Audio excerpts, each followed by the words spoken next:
هذه الشعب أفضلها وأعلاها قول لا إله إلا الله. هذه الكلمة العظيمة لو وزنت بها السماوات السبع والأرضون السبع وجميع المخلوقات لرجحت بهن، لأنها أعظم كلمة، وهي كلمة التوحيد التي إذا قالها الإنسان صار مسلما، وإذا استكبر عنها صار كافرا. فهي الحد الفاصل بين الإنسان بين الإيمان والكفر. ولذلك كانت أعلى شعب الإيمان وأفضل شعب الإيمان لا إله إلا الله، أي لا معبود حق إلا الله عز وجل.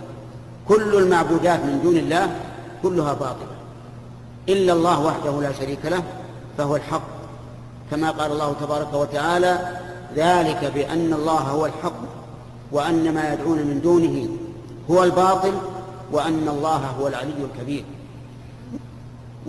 والإيمان بهذا التوحيد العظيم أنه لا معبود حق إلا الله يتضمن الإيمان بأنه لا خالق إلا الله، ولا رازق إلا الله، ولا مدبر للخلق إلا الله، ولا يملك الضر والنفع إلا الله.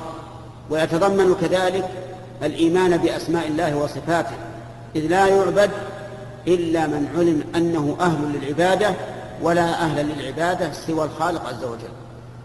لهذا كانت هذه الكلمة أعلى شعب الإيمان وأفضل شعب الإيمان، ومن ختم له بها في الحياة الدنيا فإنه يكون من أهل الجنة. فإن من كان آخر كلامه من الدنيا لا إله إلا الله دخل الجنة.